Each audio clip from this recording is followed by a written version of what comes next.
Hello बच्चों, एक प्रश्न है हमारे पास कि अवृक्त तरंगों एवं सूक्ष्म माइक्रो तरंगों में से किसकी आवृत्ति अधिक होती है। तो सबसे पहले हम बात करते हैं प्रश्न में जो मुख्य अवधारणा का प्रयोग होगा। मुख्य अवधारणा।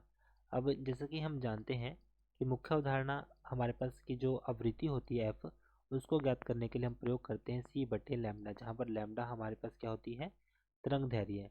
तो जैसे कि हम जानते हैं कि जो अगर हम एक स्पेक्ट्रम की बात करें, स्पेक्ट्रम कि सबसे पहले हमारे पास आती है रेडियो, रेडियो तरंगे।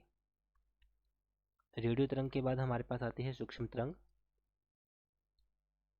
रेडियो तरंग। फिर उसके बाद हमारे पास आती है सूक्ष्म तरंग। फिर हमारे पास आती है अवरक्त किरणें।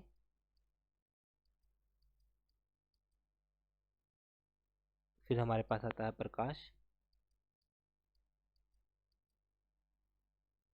फिर हमारे पास आती है पराबैंगनी।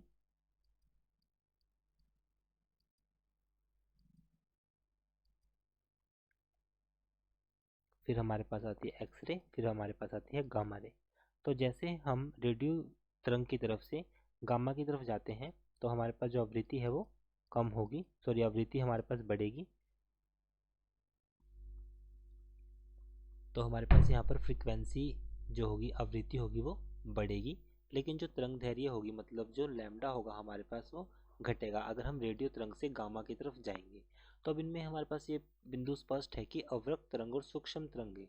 अब अवरक्त तरंगे ये हैं, सूक्ष्म तरंगे ये हैं। तो अवरक्त, अब इनसे पूछा किसकी आवृत्ति अधिक है। तो जैसे हम रेडियो तरंग से गामा की तरफ जाएंगे तो हमारे पास जो आवृत्ति होगी वो बढ़ेगी। तो अवरक्त बाद में है, अवरक्त बाद में, सूक्ष्म पहले है। तो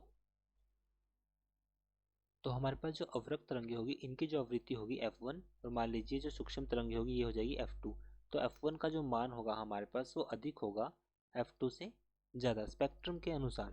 तो यहाँ पर हम कह सकते हैं कि जो अवरक्त तरंगे होती है जिनको हम इंफ्रारेड बोलते हैं, अगर मैं उसके प्रास की बात करूँ, जो इसका प्रास होगा F1 के लिए, उसका मान हमारे पास आएगा, ये हमारे पास है अवरक्त के लिए, तो ये आएगा हमारे पास 1 × 10⁻³ से 7 × 10⁻⁷, जो कि तरंग दैर्घ्य के लिए होगा। तो यहाँ पे हम लिख सकते हैं 3 × 10⁻11 से 4.3 × 10⁻14 हर्ट्ज, ये माना जाएगा F1 के लिए।